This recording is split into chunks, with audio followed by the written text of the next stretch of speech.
and welcome to my channel. I'm Dysfunctional Fangirl and this is my first video ever, so I hope you enjoy. My first character is Terra from the Teen Titans.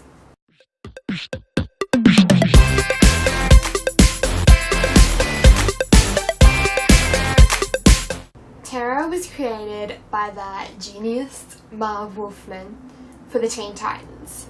She debuted in the New Teen Titans comics in December of 1982. There have been many versions of Terra, different characters and different reboots, but we're doing the first original Terra and her 2 extra reboots. Original Terra, New 52 Terra, and then Rebirth Terra.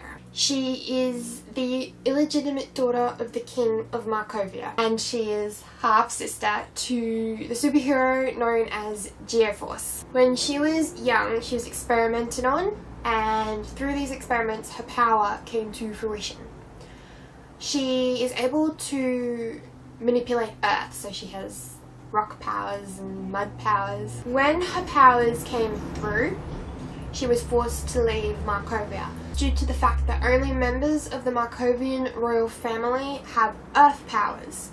So if people were to connect 2 and 2, they would find out that the king had a bastard daughter, which would not do well for the royal family's reputation. It is implied even before Terra's experimentation that she has had mental issues. So the experimenting didn't help that fact. Through all the bad things that happened to her, her beliefs have formed into that of superiority. She believes people with superpowers are superior to people without.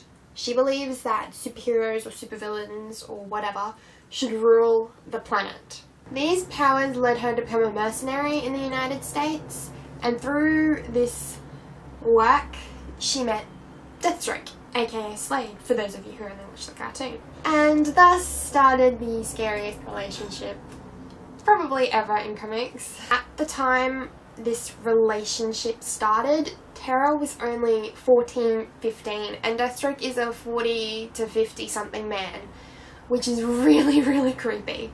Due to Terra's age, Deathstroke knew she'd be the perfect candidate to do the mission he was hired for by the Hive, which is infiltrate the Teen Titans and take them down. Now this is the major storyline that Terra is involved in. It is known as the Judas Contract.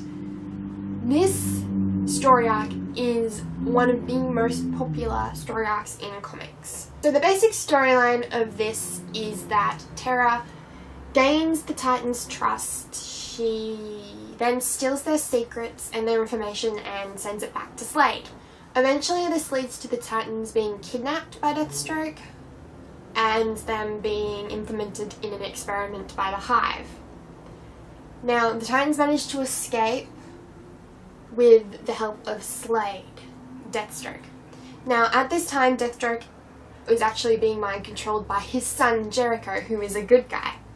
And so when Deathstroke starts helping the Titans, Terra finds it very unbelievable and she feels betrayed, and she starts attacking Deathstroke thinking that he has betrayed her. Terra manages to bring the building down on top of herself. Everyone else manages to escape, but she doesn't. The Titans, being the nice people that they are, decide to memorialize her anyway. They built a stone statue of her in their shrine cave, and she is still there up until the New 52 reboot. But before the New 52 reboot, we have Blackest Night, where the dead are reanimated. So Terra is reanimated for a brief period of time where she tries to seduce Beast Boy and tries to trick a different fraction of the Teen Titans into basically killing themselves. Obviously this doesn't succeed and she ends up disappearing along with all the other Black Lanterns when the story arc is finished. In Terra's New 52 reboot, she is a part of a team called the Ravagers, along with Beast Boy. They're just a small superhero team who are captured by Brother Blood to be experimented on. Terra and Beast Boy help the Teen Titans free all the kids and people under the control of Brother Blood.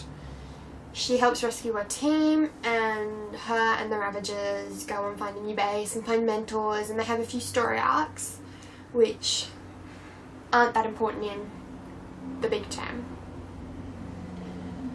Deathstroke is then hired by Brother Blood to go bring in the Ravagers. He attacks the Ravagers and ends up killing all the Ravagers except for Beast Boy.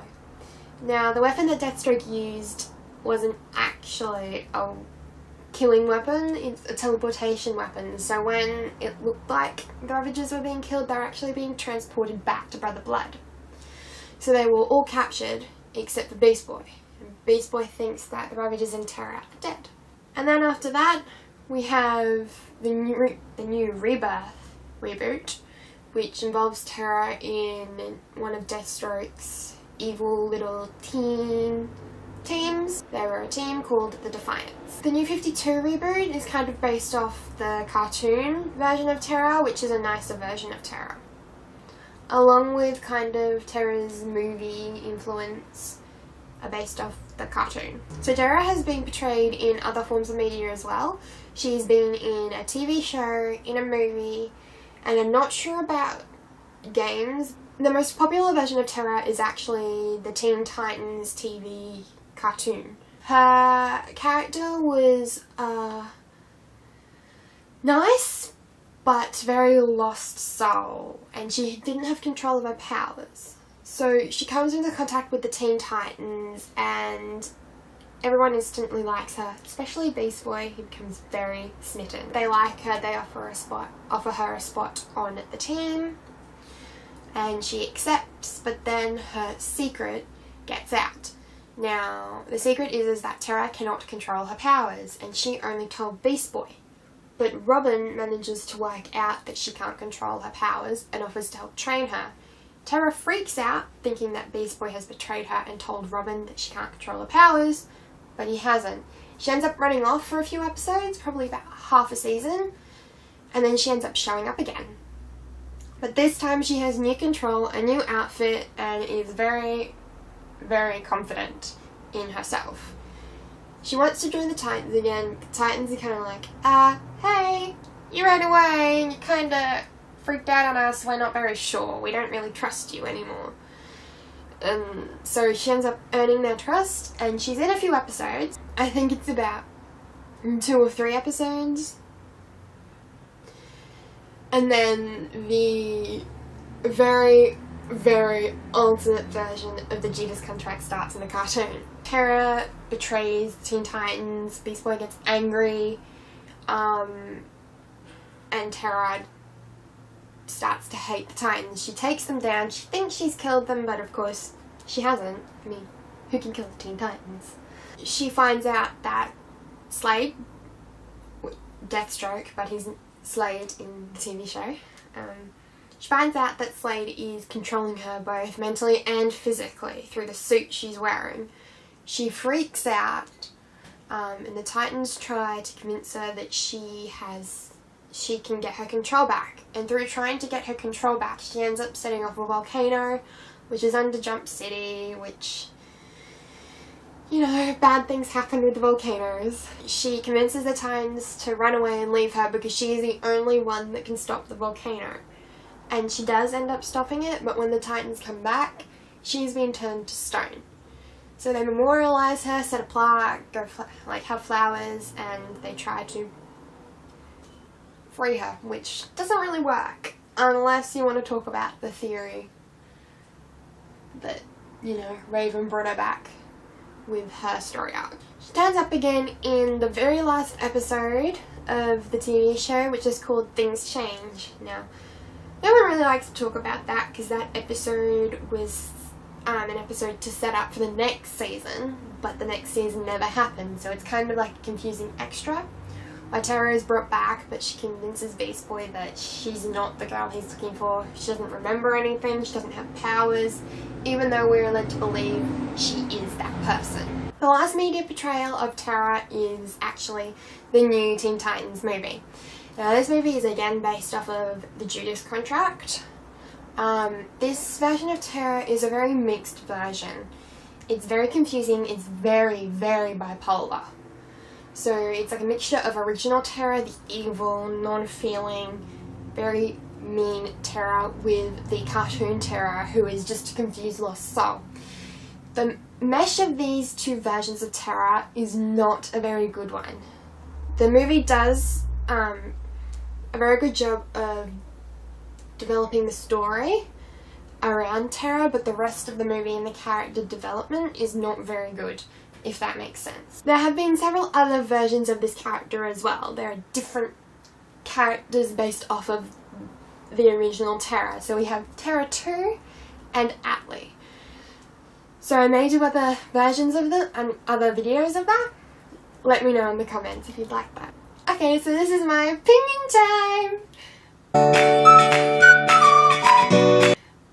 So this is when I do my opinions on the character I've just talked about. My first contact with this character was actually the TV show cartoon. From the beginning, I did not like Terra. I knew something was up, I knew something was sus, and I didn't like her. I didn't like the shipping, so the relationship between Beast Boy and Terra, I did not like the way she was just so chill. I just didn't like her. As of course the TV show progressed, I knew she was evil, I knew she was bad, but of course the TV show tried to water her character down and it's like, oh, it's not her fault.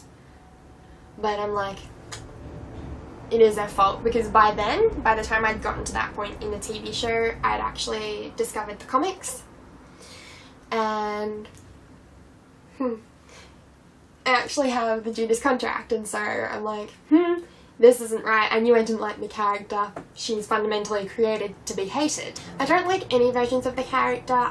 Anytime someone mentions Terra, it makes my blood boil. I just don't like her at all. I do prefer her in the original comics, like her original version, just for the fact because she was created to be hated, and that version, that part of the character is where I can hate her. Whereas the other versions of the character are kind of like, we're trying to make her nice. And I'm like, you can't make Terra nice. Terra is supposed to be mean. Terra is supposed to be evil. Just leave her be.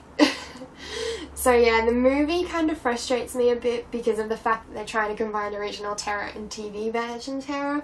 I hope you liked my first YouTube video ever. And I hope you like and subscribe and keep an eye out for other videos.